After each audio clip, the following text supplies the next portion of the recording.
یعنی عنوان محبوب یا میرے معشوق نے ایسا باندھا ہے کہ جو بڑا دل پذیر ہے، بڑا حوصلہ افزا ہے، لیکن مجھے معلوم ہے کہ یہ جو ہے صرف دل فریبی ہے، جہاں نظر دل فریبی ہے یہ عنوان کی دل فریبی ہے۔ یہ یعنی غالب وہ سمجھ رہا ہے کہ میرے محبوب نے جو خط کا عنوان حوصلہ افزا لکھا ہے وہ صرف اس لیے لکھا ہے کہ میری تھوڑی حوصلہ افزائی ہو جائے، سر دست ہی ہو جائے،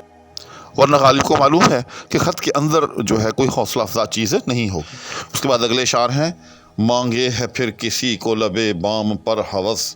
زلف سیاہ رخ پہ پریشاں کیے ہوئے، چاہے ہے پھر کسی کو مقابل میں آرزو، سرمے سے تیز دشنۂ میگاں کیے ہوئے۔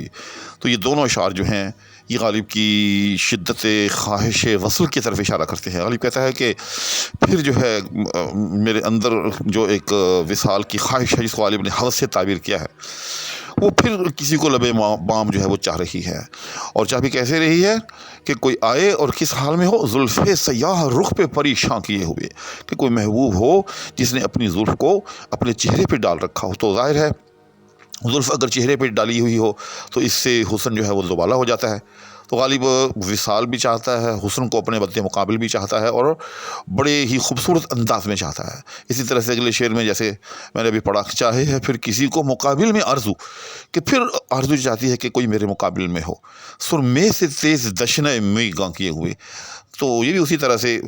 جیسے پہلے شعر میں زلف کو غالب نے چاہا کہ اس کے چہرے پہ بکھری ہوئی ہو، یہاں غالب چاہتا ہے کہ میرے محبوب نے جو ہے وہ سرما لگا رکھا ہو اپنی آنکھوں میں، اور سرمے سے اس کی جو میگاں ہیں یعنی اس کی آنکھوں کی جو پلکیں ہیں وہ بڑی بھری معلوم دے رہی ہوں، اور ایسے دل میں اترا چاہتی ہوں وہ پلکیں کہ جیسے کوئی دشنا یا کوئی خنجر جو ہے وہ سیدھا جو ہے انسان کے دل میں اتر جاتا ہے اگر کوئی اتارے۔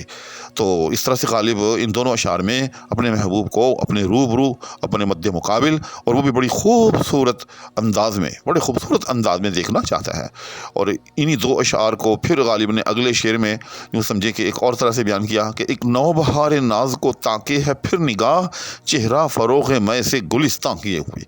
غالب کہتا ہے کہ میں مستی میں ہوں اور میں پی رکھی ہے، جس سے میرے چہرے کے اوپر جو ہے ایک خاص قسم کا جو ہے نور یا ایک خاص قسم کی روشنی جو ہے وہ آئی ہوئی ہے، جس سے میرا چہرہ جگمگا رہا ہے اور گلستان کی طرح ہے، اور ایسے کے اندر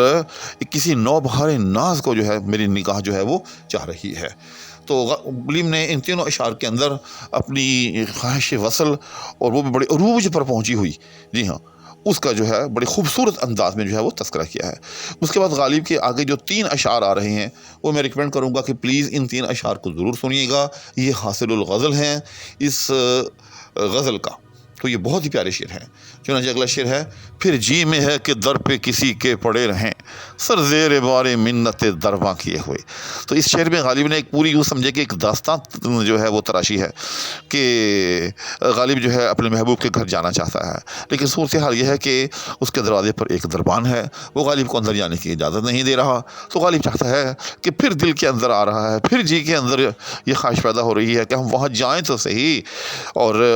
جب محبوب اندر جانے نہیں دے گا، یعنی اندر سے اجازت آنے کی نہیں دے گا، تو ہم کیا کریں گے؟ ہم دربان کی منتیں سماجتیں جو ہیں وہ کرنے لگ جائیں گے۔ اس طرح سے دل پھر چاہ رہا ہے کہ بس محبوب کے در پہ جائیں اور دربان کی منتیں سماجتیں کرتے رہیں، اس کے احسان کا جو بوجھ ہے وہ سر پہ جو ہے وہ ہم لیے پڑے رہیں، اور اس کو کہتے رہیں کہ پلیز جو ہے ہمیں اندر جانے دے۔ اس کے بعد اگلا شعر ہے: جی ڈھونڈتا ہے پھر وہی فرصت کے رات دن، بیٹھے رہیں تصور جانا کیے ہوئے۔ تو یہ بڑا معروف شعر ہے۔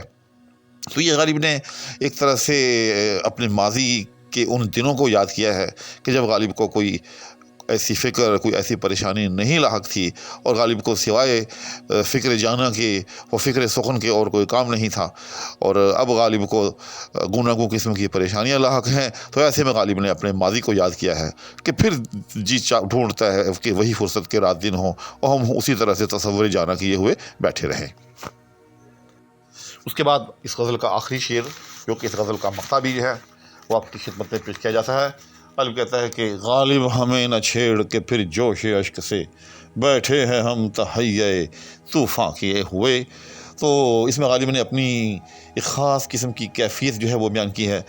کہ غالب جو ہے ہزار قسم کے شکووں سے، ہزار قسم کی شکایات سے جو ہے وہ بھرا پڑا ہے، اور چاہتا ہے کہ اب محبوب کے روبرو اپنے تمام تر شکوے اور شکایات جو ہے وہ گزار دیں۔ اور ایسے میں غالب اپنے محبوب کو مخاطب کر کے کہتا ہے کہ بس عافیت اسی میں ہے کہ تو مجھے نہ چھیڑ، اور اگر تو نے مجھے ذرا چھیڑ دیا تو بس پھر میں اتنا روؤں گا، اتنا گریہ کروں گا کہ تو اسے دیکھا نہ جائے گا، کہ پھر جوش اشک سے، یعنی مجھ میں اتنا رونے کا جو ہے وہ جوش ہے، میرے آنسوؤں کا میری آنکھوں میں یا میرے دل میں اس قدر جوش ہے کہ بیٹھے ہیں ہم تہیہ طوفان کیے ہوئے کہ اگر ہم نے پھر رونا شروع کر دیا تو ایک طوفان آ جائے گا۔ تو اس طرح سے یہ غالب کی بہت ہی خوبصورت غزل میں نے حتی المقدور جو ہے وہ وضاحت کے ساتھ اور مشکل الفاظ کی معانی کے ہمراہ آپ کی خدمت میں پیش کی ہے۔ انشاءاللہ اسی طرح آپ کی خدمت میں غالب، اقبال، میر اور دیگر شعراء کا کلام جو ہے وہ تشریح و توضیح کے ساتھ اور مشکل معانی کے ہمراہ